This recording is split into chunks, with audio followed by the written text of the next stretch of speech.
posisinya saya mulai panik, ngeliat darah, dan saya ngeliat ada bungkusan kayak koran sama daun-daun pisang atau apa terbungkus gitu. Terus saya ngeliat ada tangan keluar. Orang pintar itu datang ke rumah gitu. Saya kondisi badan udah panas dingin itu, panas dingin.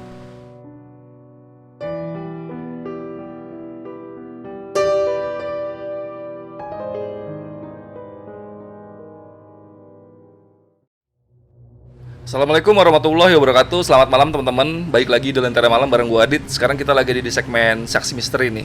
Kali ini kita kedatangan tamu spesial nih dari Bogor yang akan menceritakan pengalamannya ketika dia lagi touring nih sama teman-temannya dan ketemu sama satu eksiden lah.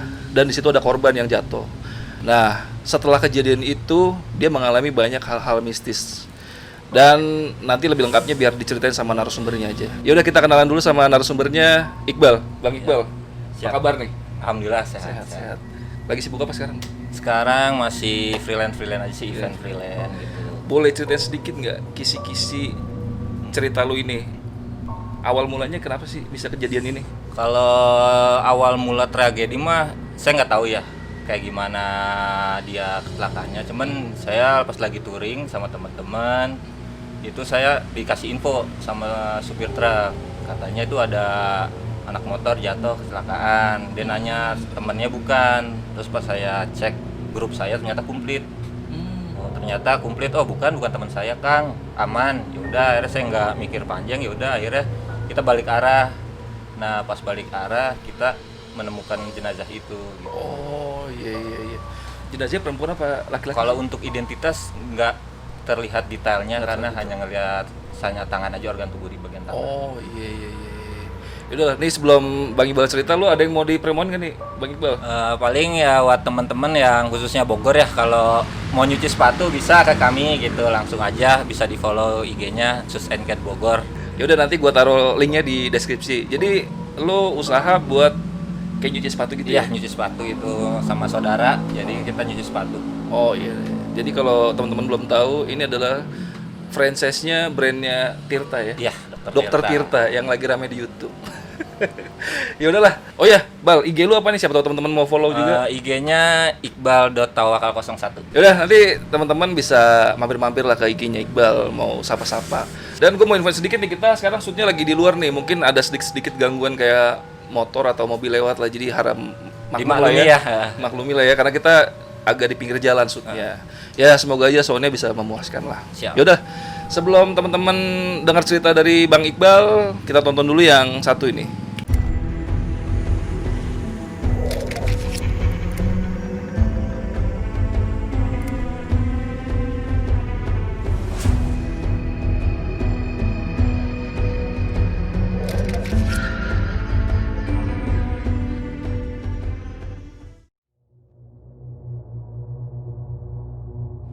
Pengalaman itu terjadi kurang lebih tahun 2010 ya. Untuk tanggalnya gue udah lupa banget. Jadi gue itu tergabung di komunitas motor Vespa itu yang berada di daerah Cibinong, Bogor. Seperti biasanya kan kalau di tahun-tahun segitu banyak undangan-undangan dari teman-teman Vespa di setiap daerah. Nah kebetulan kami dapat undangan dari Skuteris Sukabumi. Nah langsung kan bergegas tuh anak-anak semua bikin info. Akhirnya kita ngumpul di base camp itu sekitar jam 10 malam. Nah setelah jam 10 malam udah pada kumpul itu kurang lebih 5-6 motor dan gak terlalu banyak karena ada yang berhalangan. Kita mulai berangkat dari Cibinong itu jam 11 atau jam 12 malam.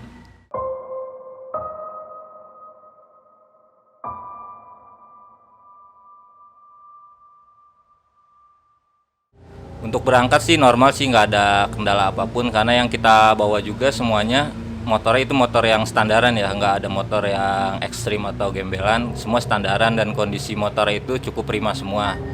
Nah kebetulan saya berboncengan tuh berdua sama Somat, dan yang saya ngendarai itu motornya cukup sehat karena tahun muda.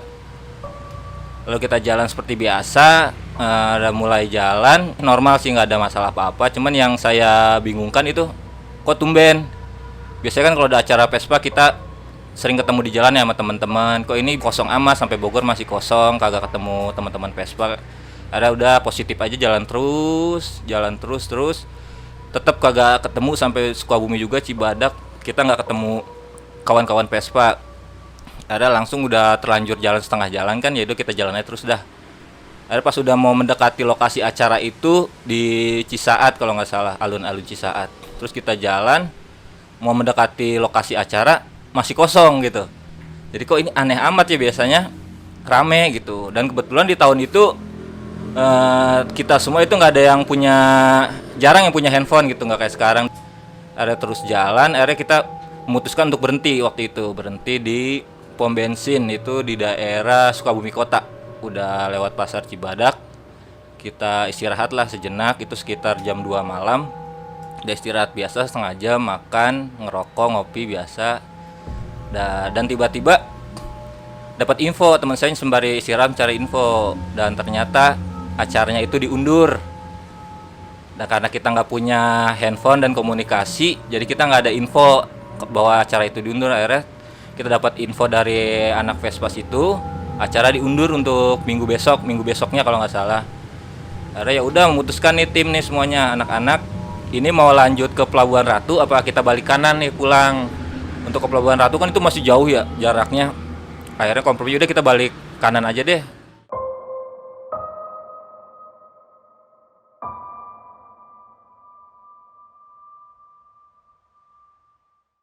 Sedangkan kan anak-anak juga udah ada yang punya acara ya, nggak bisa terlalu lama. Akhirnya udah istirahat sebentar dan tiba-tiba ada supir truk itu menghampiri saya tuh, supir truk. Dia turun dari mobilnya dan nyampein, "Kang, itu tadi saya ngeliat ada yang kecelakaan anak motor gitu, temennya bukan." Terus akhirnya saya cek anak-anak, "Oh komplit." "Oh bukan Kang, dari rombongan saya komplit, mungkin orang lain kali ya." "Oh ya udah," kata supir truknya itu, "ya udah kirain temennya, takutnya kesian gitu." Ya udah akhirnya saya emang nggak terlalu mikirin karena tim saya komplit. Ya udah Kang, makasih infonya. Akhirnya kita pulang tuh. Pulang sekitar dari lokasi saya istirahat itu di pom bensin itu kurang lebih 20 menit. Dan posisi saya itu ada di posisi belakang stopper. Saya di belakang, teman-teman saya 5 lainnya itu udah duluan di depan. Dan di daerah itu kondisi daerahnya gelap. Itu belokan terus agak sedikit nanjaknya lumayan panjang tanjakannya, itu kanan kiri hutan itu masih kebun, belum penerangan, itu kagak ada sama sekali penerangan.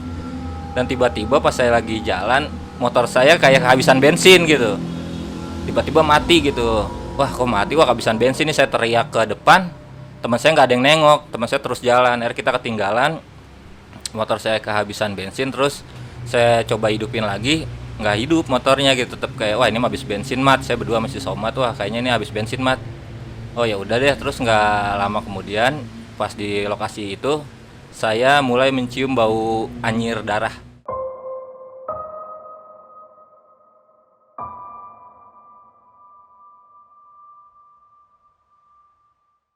Kayak darah baru, saya nyium bau anyir, bau darah ya gitu. Si somat sambil benerin motornya dan saya nyium bau anyir darah. Kan karena posisi gelap, terus saya ngeliat ke pinggiran sisi trotoar itu, saya ngeliat kayak ada pecahan bodi motor itu, bodi motor, dan saya ngeliat plat nomor. Dan itu plat nomor juga saya masih ingat platnya berapa, cuman saya nggak bisa men-share ya nomor plat nomornya. Akhirnya pas saya ngeliat plat nomor, saya ngeliat darah, itu banyak darah dan bau darah. Itu saya udah mulai panik, posisinya saya mulai panik ngeliat darah. Dan saya ngeliat ada bungkusan kayak koran sama daun-daun pisang atau apa terbungkus gitu. Terus saya ngeliat ada tangan keluar. Nah dari situ saya mulai udah ngedrop, saya udah pusing tuh karena cium darah itu. Nah saya bilang, "Mat, ini ada yang kecelakaan ini." Gimana? Akhirnya saya putuskan udah lari, itu udah nggak ada mikir panjang untuk nolong atau apa. Saya udah panik, kondisinya sangat panik, nggak bisa mikir apa-apa. Dan yang saya mikir udah ayo kabur, karena udah nggak ada orang sama sekali di lokasi, nggak ada motor yang lewat atau mobil yang lewat. Udah saya lari, saya dorong motor itu berdua, si somat itu udah posisi tanjakan, tuh dorong jauh itu lumayan sekitar kurang lebih setengah kilometer. Itu baru saya menemukan kayak apa, gubuk tambal ban gitu, gubuk tambal ban, cuman sudah tutup gitu, cuman masih ada penerangan lampunya di depannya. Ada saya berhenti, udah situ udah terang, saya nyari tempat yang terang ya, udah terang, udah saya berhenti sebentar istirahat. Akhirnya nggak lama kemudian teman saya, karena saya ketinggalan kali ya, dia ngeliat ke belakang nggak ada, dia balik.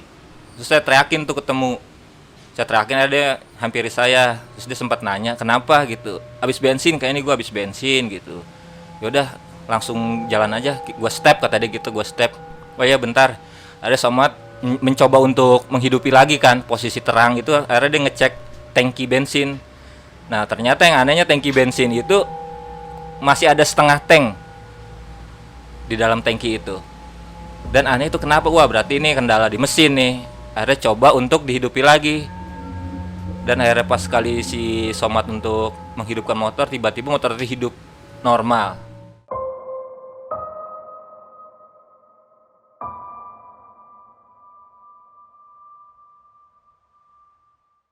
Motor itu hidup normal dan saya belum cerita itu ke teman saya yang ngejemput, saya belum cerita. Akhirnya udah deh, langsung aja cabut deh, kita langsung cabut dah. Saya udah pengen buru-buru pulang kondisinya di situ karena saya udah ketakutan, ngedrop banget itu.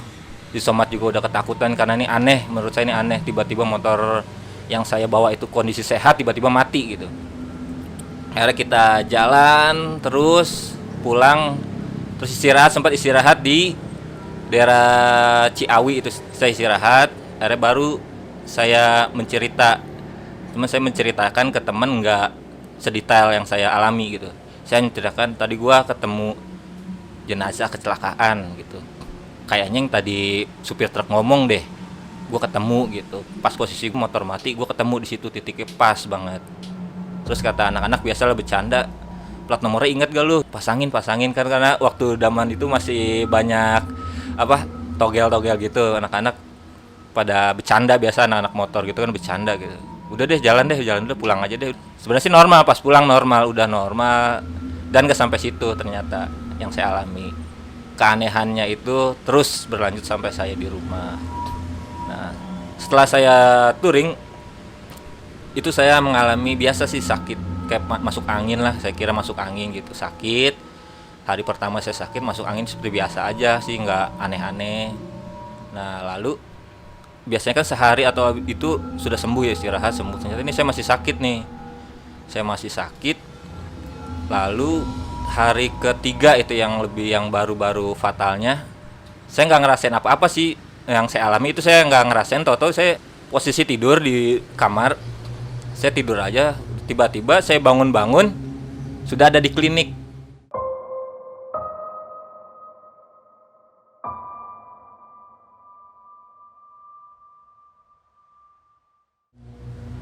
Yang saya ingat saya tiba-tiba bangun itu ada di klinik.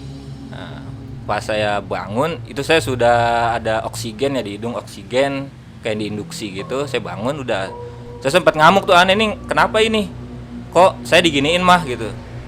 Kamu tadi kejang-kejang, katanya kamu kejang-kejang di rumah, tadi dibawa sama orang, sama tetangga kamu dibawa ke sini. Kamu nih kata dokter dilihat tuh nggak ada penyakit aneh, cuman dari klinik ini minta dirujuk, saya dirujuk ke rumah sakit. Dan saya nggak mau karena saya ngerasa badan saya tuh normal, kagak ada kendala sakit, tapi sehat ya pokoknya. Akhirnya saya udah sempat debat tuh sama orang tua, sama keluarga. Saya ngamuk, saya nggak mau gitu, saya nggak mau dibawa ke rumah sakit. Akhirnya saya pulang, dan pulang juga itu saya lari, udah kabur aja gitu, nggak pakai sendal, udah jalan kaki aja karena kan kliniknya itu di depan rumah gitu, nggak jauh. Akhirnya saya jalan kaki aja pulang gitu karena saking keselnya.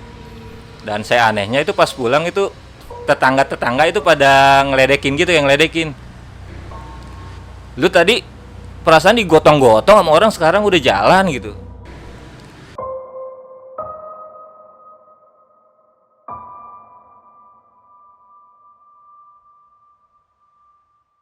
Udah saya udah nggak mau mikirin dah, bodo amat dah. Udah saya pulang biasa ke rumah. Akhirnya nggak lama orang tua juga pulang, udah normal kayak biasa. Dan besoknya saya kumat lagi, kejang-kejang panas gitu. Cuman kumatnya itu di setiap menjelang maghrib mau ke malam. Jadi kalau untuk pagi itu normal, nggak ada ngerasain apa-apa. Nah normal. Akhirnya ada inisiatif orang tua manggil kayak ustadz gitulah, ustadz orang pinter yang di sekitar rumah saya. Orang tua saya manggil ustadz itu untuk diliatin karena ini aneh gitu, kata menurut medis ini penyakit nggak ada maksud saya nggak ada penyakit aneh gitu, normal aja gitu, hanya sakit panas biasa gitu. Akhirnya orang tua manggil tuh Pak Ustadz, kita orang pinter. Nah, pas sekitar jam 7 malam setelah maghrib, orang pintar itu datang ke rumah gitu. Saya kondisi badan udah panas dingin, dan orang pintar itu datang. Nah, yang saya kaget sih saya ngelihat sendiri pas si bapak itu datang, orang pintar itu datang, pas baru mau masuk ke rumah saya, itu dia langsung kayak sedikit terpental, dia belum masuk ke dalam, baru ke pintu itu udah sedikit terpental gitu. Dan akhirnya bapak itu ngomong, waduh ini ada perlawanan gitu. Yaudah saya minta air wudu gak gitu, dia pengen wudu, saya pengen sholat dulu gitu, karena dia pengen sholat. Akhirnya dia sholat, terus langsung dia nyuruh orang tua saya untuk ambil air botol gitu, air mineral sebotol. Akhirnya saya biasa dibaca-bacain gitu, karena saya kan kurang ini untuk agama, saya nggak rajin untuk sholat. Saya disuruh sholat waktu itu, saya juga nggak fokus. Akhirnya udah biasa dia ngasih air mineral, terus dia ngomong. Jadi dia ngomong ke saya itu pertama, kamu habis dari mana gitu, kamu habis jalan jauh ya gitu. Saya bilang ya 3 hari kemarin sih saya habis touring Pak di Sukabumi gitu. Ini ada yang ngikutin kamu gitu, ada yang nggak suka sama kamu nih. Kamu emang ngelakuin apa? Saya nggak ngelakuin apa-apa gitu, biasa aja gitu. Saya touring biasa, nggak ngelakuin yang aneh-aneh gitu. Ya ini ada yang nggak suka sama kamu.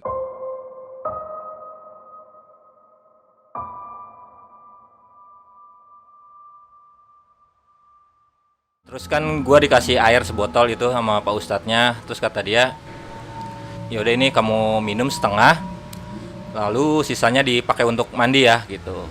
Nanti saya coba doain di rumah gitu, mudah-mudahan ini kamu sembuh gitu. Akhirnya ya udah saya ikutin, saya coba minum airnya, terus saya sisanya untuk mandi kayak biasa. Itu udah mulai agak badan saya udah mulai redam tuh, panasnya udah mulai redam. Tapi yang saya aneh itu saya selalu dimimpiin itu sama si jasad itu. Saya selalu dimimpiin sama jasad itu. Jadi di dalam mimpi saya itu dia minta tolong ke saya sebenarnya. Dia minta tolong ke saya untuk jasadnya untuk ditolongin itu tuh, dilaporkan ke kantor polisi. Nah di situ saya baru mulai berpikir, oh mungkin ini loh kesalahan saya nggak ngebantu dia. Karena memang waktu itu saya udah nggak mikir panjang, posisinya emang sudah kondisi takut dan capek, udah malam juga. Udah saya buru-buru lari aja waktu itu, mah nggak mikirin panjang. Jadi sih ceritanya kurang lebih seperti itu. Untuk hampir setelah Pak Ustadz itu datang, itu lumayan dah, mulai mimpi saya udah mulai berkurang, dan alhamdulillah sampai sekarang sudah nggak ada yang aneh-aneh lagi gitu.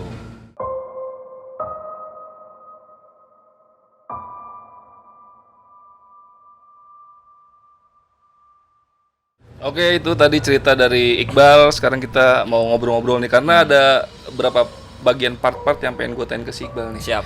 Sebat dulu lah bentar. Boleh, santai. Mungkin ini juga bakal ada di benaknya teman-teman ya, kalau pas dengar cerita ini pasti ada pertanyaan. Banyak pertanyaan. Ya. Kenapa ya? Yang pertama nih, kalau boleh gue simpulin cerita lu ini, Bal. Ini kemungkinan besar ketika motor lu mati itu, ya, itu emang bener-bener kayaknya jenazah itu minta ditolongin sama lu ya.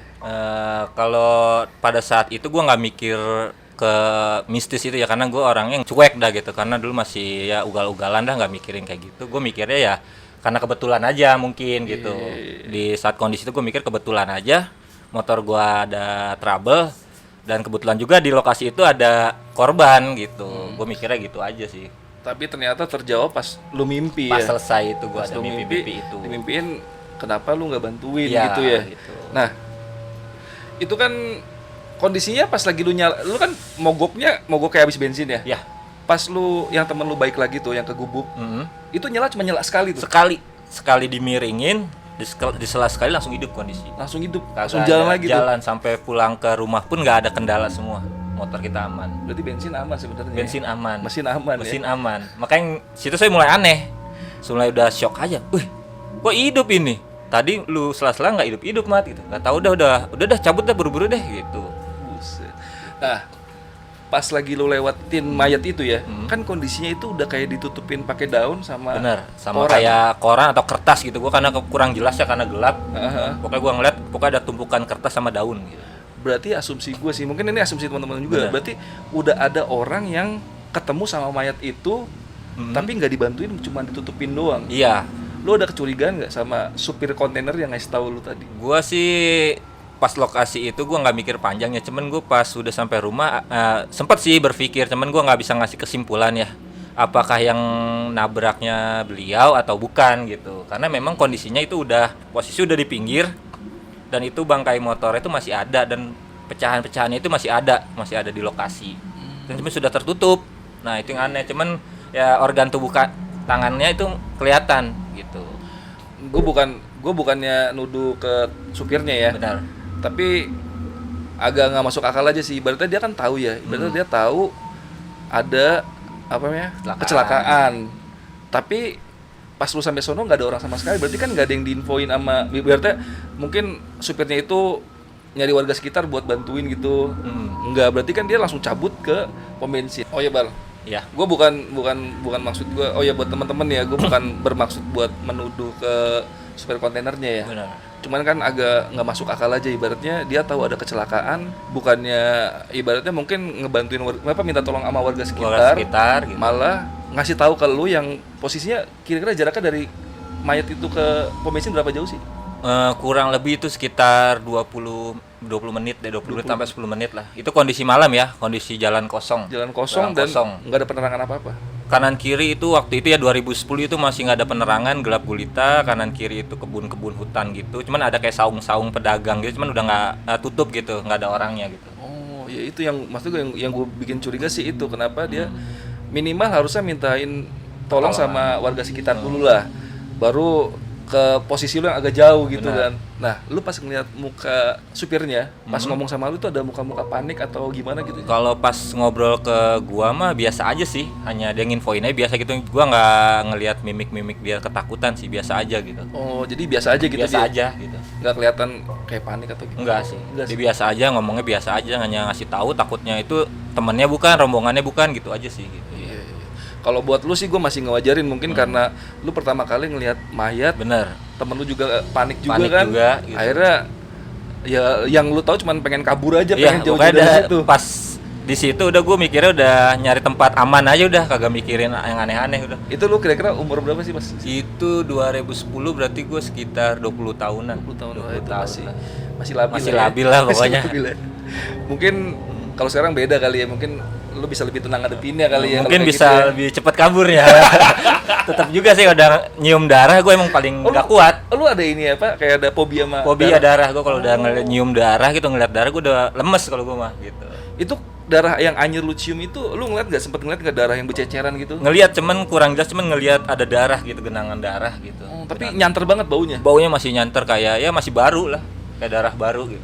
Kira-kira itu yang lu kan ngeliat cuma tangannya doang. Mm-mm. Pas di mimpi itu lu ini gak sih apa? Kayak sosoknya itu muncul gak sih, perempuan Kalau atau di laki-laki mimpi gitu? jelas gue ngeliat sosok cowok. Cowok Itu kurang lebih usia 24 tahunan. 24 tahun. Dia ya di mimpi gua dia datang itu berkali-kali itu, enggak dalam mimpi sekali ya. Dia minta tolong, kenapa lu kabur gitu. Kenapa nggak nolongin gua gitu. Cuman gua untuk mukanya itu nggak jelas. nggak jelas ya. Nggak jelas. Lupa lu pasti. Udah lupa banget, cuman gua ngeliat itu cowok gitu. Cowok yang Cowok. ya kalau gue sih emang bisa maklumin aja sih sebenarnya lu kabur, karena gue juga mungkin kalau di musik itu kabur juga kali ya. Benar, karena emang benar-benar kondisinya gelap ya takut gitu. Ya gua udah mikirnya udah kabur aja gitu. Kalau sekarang kalau gue kabur, mungkin gue bisa kabur juga kalau sekarang. Kalau sekarang kabur itu kemungkinan Cari kantor polisi cari atau apa. polisi, dan kadang-kadang gue mungkin takut disangkain gue yang nabrak Itu dia. yang gue pikir udah takut dah, gue nggak mau berurusan sama polisi, udah pokoknya kabur dah, pulang dah buru-buru, udah nggak mikir apa-apa. Iya. Cuman sempet setelah kejadian itu tuh, setelah gue sehat, gue sempat cari-cari informasi sebenarnya. Itu di media sosial gue cari informasi kecelakaan, karena dulu mah informasi media sosial itu belum seperti sekarang ya. Dan gue nggak ketemu itu informasi itu kecelakaan itu siapa gitu. Karena gue kalau misalnya waktu itu dapat informasi, gue niat pengen datengin keluarganya. Rencana. Cuman gue sampai sekarang belum dapat informasi. Ini kali minta maaf ya. Iya, gue pengen sekalian bilang minta maaf karena nggak ngebantuin gitu. Iya. Buat memberi penjelasan lah. Benar, ya. gitu. Biar lu lebih tenang aja mungkin. Karena kali iya. ya.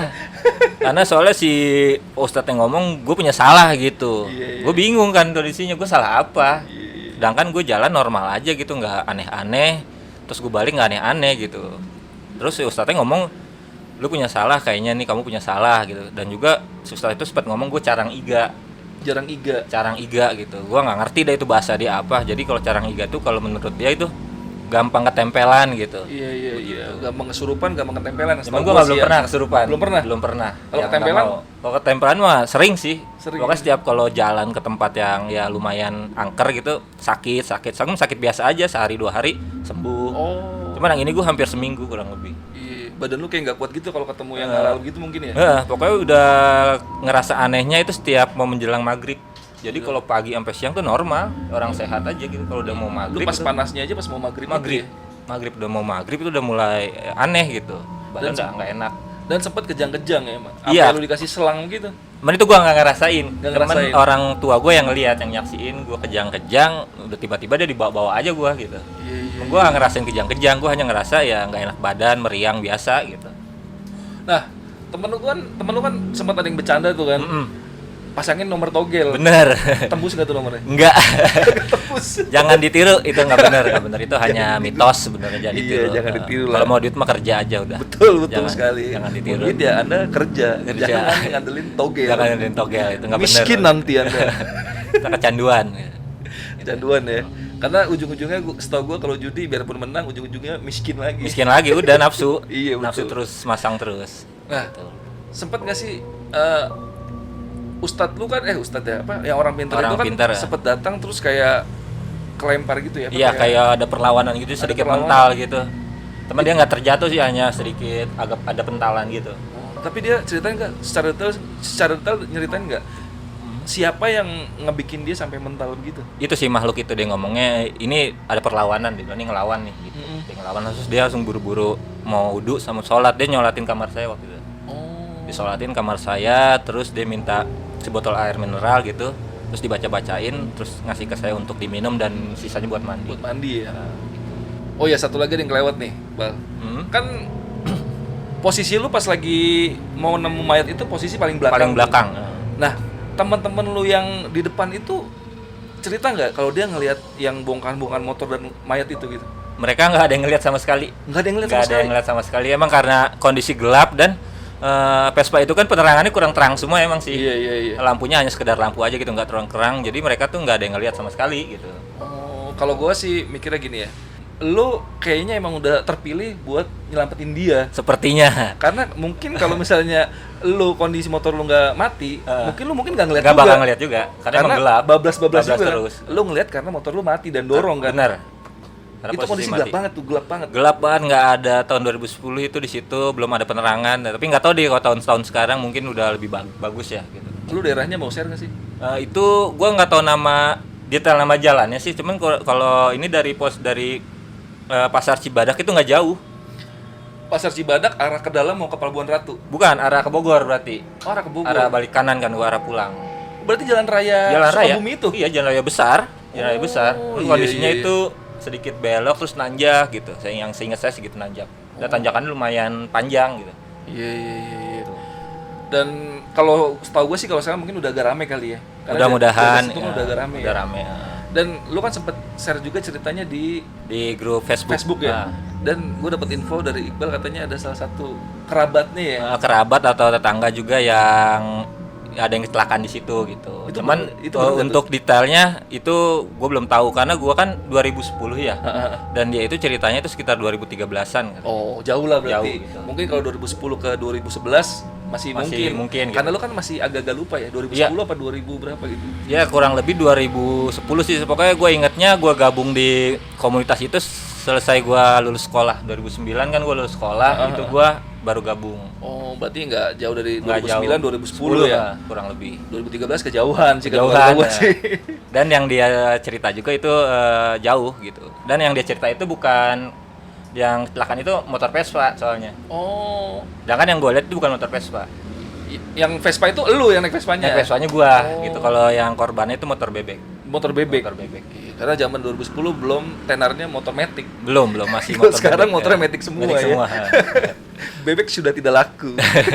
Gua mau ngingetin sekali lagi teman-teman, nanti biasanya di kolom komentar rame nih. Iya. Nanya, kenapa lu nggak nolongin? Kenapa nggak nolongin? Ya, Nah, ya. ya tadi kita bahas tadi di depan ya, karena mungkin usia lu masih 20 tahun, masih labil, masih panik lihat Masih begitu ya. takut lah pokoknya gua jangankan gua lapor polisi, di jalan ngeliat polisi aja gua buru-buru kabur gitu. Gitu. Karena emang nggak punya SIM apa gitu, buru kabur dah gitu. Dan fobia sama darah juga. Ya, gua paling anti gitu sama nyium-nyium bau darah gitu. Oh ya, yang apa namanya? Yang di Facebook itu, baik lagi yang Facebook ya. Yang Facebook itu dia ngasih tahu nggak jenis kelaminnya yang kecelakaan itu? Enggak, dia hanya nginfo akan itu di sekitar 2013 dan motornya itu Vespa. Motornya Vespa. Nah, yang kecelakaan itu. Karena setahu gua kalau jalan raya itu ya hampir tiap tahun makan korban biasanya. Ya memang kalau rata-rata mitosnya sih ya, kalau acara Vespa ke arah daerah Sukabumi Pelabuhan pasti aja ada. Pasti ada aja Teman-teman pasti ngeliat ada korban kecelakaan lah, atau dari anak Vespa atau bukan anak Vespa gitu. Oh, iya. Emang udah nggak aneh sih. Sekarang lu masih ikut klub Vespanya? Udah lama nggak. Tapi Vespanya masih ada grupnya? Grupnya masih ada, cuman udah nggak aktif sih. Oh, Cuman udah kalau untuk silaturahmi masih gitu. Oh iya. Udah paling itu cerita dari Iqbal dan sedikit ngobrol-ngobrol sama gua. Makasih teman-teman yang udah nonton sampai habis. Sekali lagi Iqbal, thank you banget. Sama-sama. Udah share cerita di Lentera Malam. Sama-sama, terima kasih saya Promoin juga. lagi sekali lagi IG lu, siapa tuh ada. yang IG-nya nyangkut ya kan? Iqbal.tawakal 01 sih. Oh iya. Masih jomblo nggak? Udah nikah. Oh, udah nikah, waduh. 2 kali nikahnya. Sudah tidak available lagi. Udah nggak open. Udah nggak open lagi. Udah nggak open lagi. Udah nggak open Yaudah, lagi. Bal, thank you lagi sekali lagi. Sama-sama, Kang. Oke, gua Adit dan Iqbal dari Lentera Malam. Sampai jumpa. Assalamualaikum. Oh iya, nanti gua kasih di deskripsi. Jadi itu